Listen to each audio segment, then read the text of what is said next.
국내 이동통신 3사라는 표현이 22년 만에 4사로 바뀌게 됐습니다. 국내 네 번째 이동통신 사업자로 4,301억 원을 써낸 스테이지X가 선정됐는데요. 자, 이 소식과 함께 오늘 아침 주요 국내 이슈 오수영 기자와 짚어보겠습니다. 오 기자, 드디어 제4 이동통신사가 나왔군요. 네, 그렇습니다. 2002년 이후 22년 만에 자체 이동통신 주파수를 획득해서 통신 서비스를 제공하는 사업자가 새로 생긴 겁니다.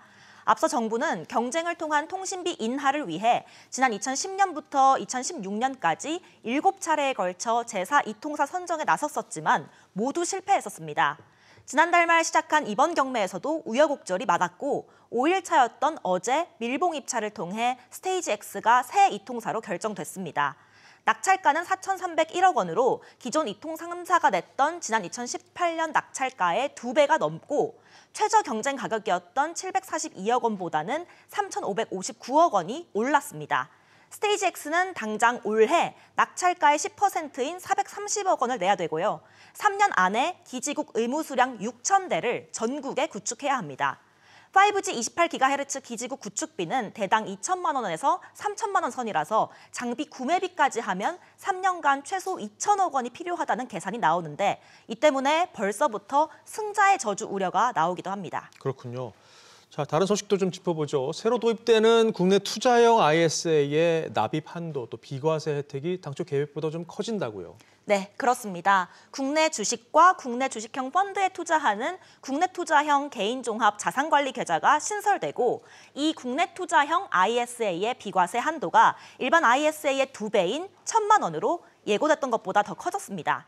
원래는 가입이 제한됐던 금융소득 종합과세 대상자, 즉 연간 이자와 배당소득의 합계액이 2천만 원이 넘는 분들도 가입이 허용됩니다.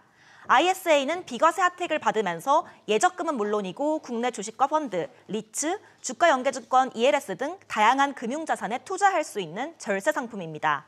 이 ISA의 납입 한도는 연간 2천만 원, 총 1억 원에서 연간 4천만 원, 총 2억 원으로 2배 늘어나고 비과세 한도는 기존 200만 원에서 500만 원으로 커집니다. 네, 관심 가져볼 만하군요. 자, 마지막으로 앞으로 대기업들도 공공 소프트웨어 사업에 참여할 수 있게 된다고요?